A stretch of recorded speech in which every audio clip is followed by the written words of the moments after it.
Well, how do you do? My name's Angel Melinda, and today we're going to talk about Jimmie Rodgers.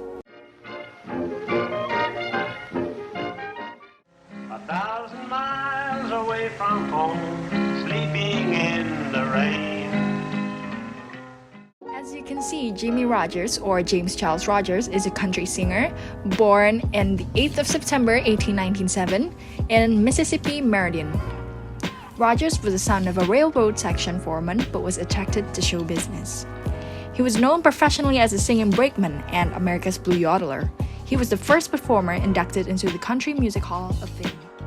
At 13, he won an amateur talent contest and ran away with a traveling medicine show. Stranded far from home, he was retrieved by his father and put to work on the railroad. Maybe his father wasn't into the music industry and he didn't quite believe in Rodgers' talents. In 1924, Rodgers gave up railroading and began to devote full attention to his music, organizing amateur bands because of his developing tuberculosis. For a dozen years or so through World War I and into the 1920s, he rambled far and wide on the high iron, working as callboy, flagman, baggage master, and brakeman, all the while polishing his musical skills and looking for a chance to earn his living as an entertainer. Touring with ragtag tent shows, playing on street corners, taking any opportunity he could find to perform. Success eluded him until the summer of 1927.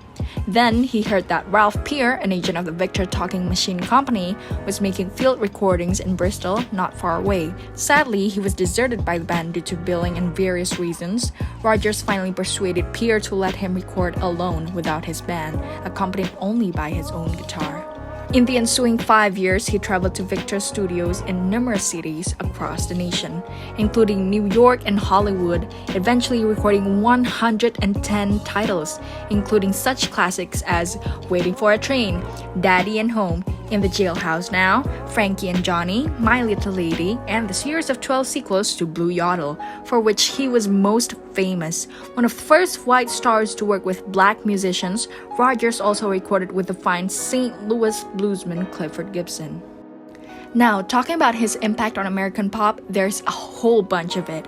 At a time when emerging hillbilly music consisted largely of old-time instrumentals and roughly kind of the same sounding vocalist, Rodgers brought to the scene a distinctive, colorful personality and a rousing vocal style which in fact created and defined the role of the singing star in country music.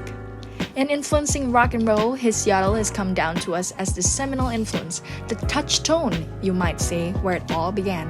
Also, many people says that he's the father of country music, the man who started it all. From many diverse elements, the traditional melodies and folk music of his southern upbringing, early jazz, stage show yodeling, the work chants of railroad section crews, and most importantly, African American blues. He brought it all up. He snatched it and he was the master of it all.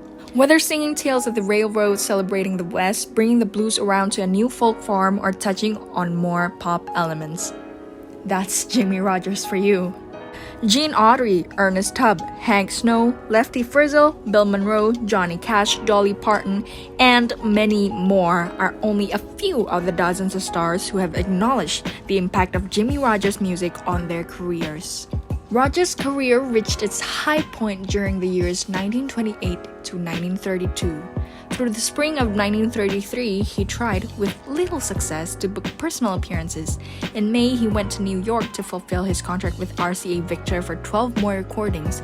It took him a week to finish these sessions, resting between takes because, as you might already tell, he is sick. 2 days later, on May 26, he collapsed on the street and died a few hours later of a massive hemorrhage in his room at the Hotel Taft.